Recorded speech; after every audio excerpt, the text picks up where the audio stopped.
Ce deuxième Grand Prix aux États-Unis nous a permis de plus ou moins clôturer la saison. Il reste encore 3 Grands Prix, mais il n'y a plus grand chose à jouer. Si vous vous demandez de quoi je vous parle, le Grand Prix des États-Unis à Austin, au Texas, a eu lieu et je vais prendre 5 minutes pour vous en parler.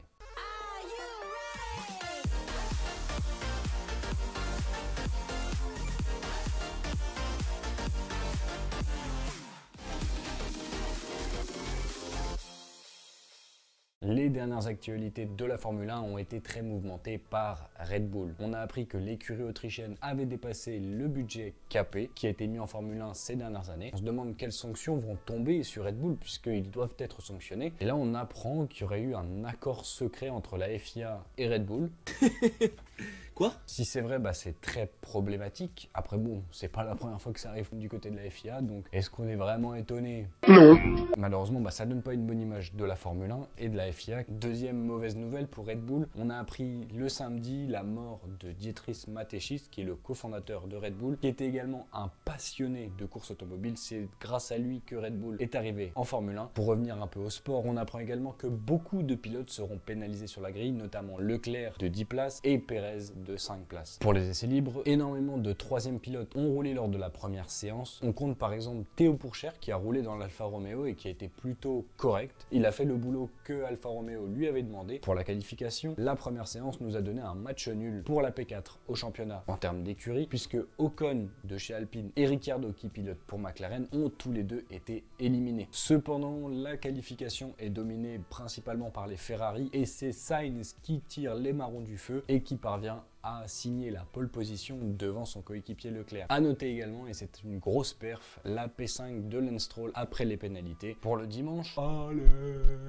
le départ est un désastre pour Carlos Sainz. Il prend un mauvais départ, Verstappen le fume d'entrée de jeu. Il prend la première place et au premier virage, alors qu'il tente de décroiser Verstappen, il ferme un peu la porte et Russell s'arrête pas, il lui fonce dedans et ça entraîne du coup l'abandon à la fin du premier tour de Carlos Sainz. Ça entraînera une pénalité de 5 secondes pour George Russell. Au tour 3, les 3 premiers sont Verstappen, Hamilton et Lance Stroll qui perdra progressivement des places au profit de Russell puis de Pérez. Il n'y aura pas beaucoup d'animation pendant un moment à part la remontée de Leclerc. On a la première salve d'arrêt au stand, le top 3 ne change pas et quand vous vous ennuyez, qui est là pour relancer le suspense? Non. Enfin, oui, Latifi a fait un tête à queue dans le bac à gravier, mais c'est pas lui qui va relancer le suspense. Ce sera plutôt Valtteri Bottas qui perd le contrôle de sa voiture et qui provoque la sortie de la voiture de sécurité. Et à ce moment-là, Leclerc, qui au jeu des arrêts au stand était remonté très haut dans le classement, va ressortir P4. Au tour 21, la course reprend. Verstappen surprend Hamilton, qui garde l'avantage sur Pérez, qui garde lui-même l'avantage sur Leclerc. Plus loin dans le classement, on trouve un Fernando Alonso déchaîné qui fait un superbe dépassement sur Gasly et qui s'envole.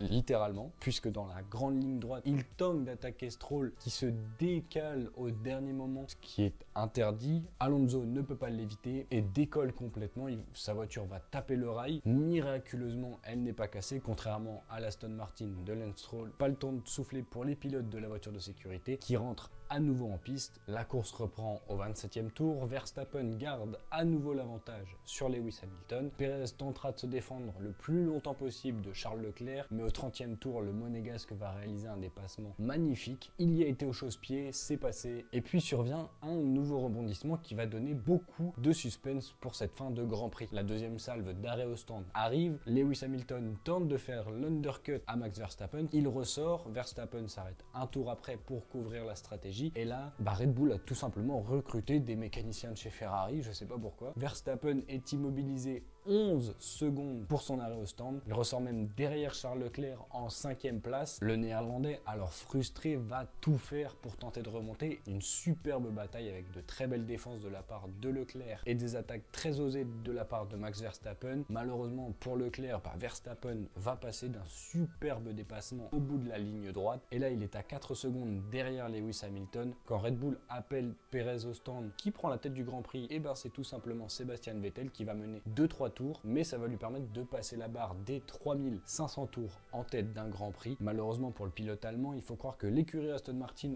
a été recrutée chez Red Bull puisque son arrêt est totalement raté. Hamilton est alors en tête du Grand Prix. Il a toujours un peu d'avance sur Max Verstappen, mais le néerlandais revient comme une fusée. Et une fois qu'il est revenu dans les échappements de Lewis Hamilton, il va prendre son temps pour préparer son attaque.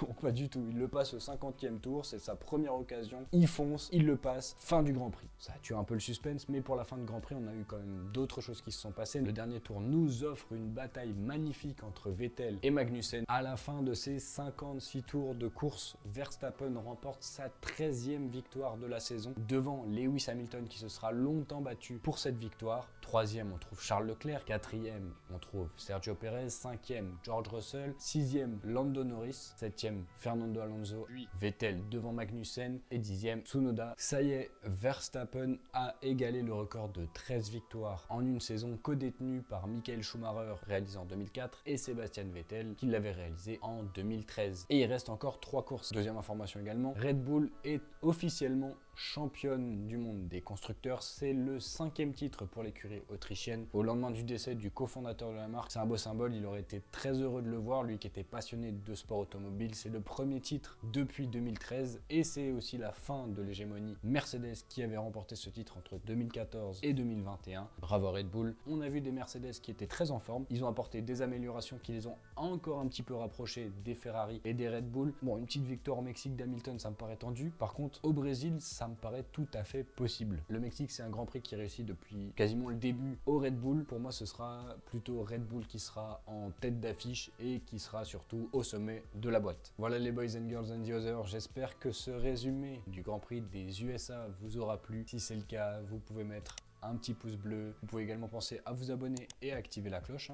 Road to 100 abonnés. N'hésitez pas non plus à venir me suivre sur les différents réseaux sociaux, que ce soit TikTok, Instagram et Twitter. Pensez également à venir vous abonner à la chaîne Twitch. Moi, il me reste plus qu'à vous donner la possibilité de rester un peu plus longtemps sur la chaîne et pourquoi pas de vous abonner après avoir vu une autre vidéo si vous ne l'avez pas fait après celle-ci. À droite et à gauche, vous trouverez d'autres vidéos à voir ou à revoir. Et moi, je vous dis au revoir et à la prochaine.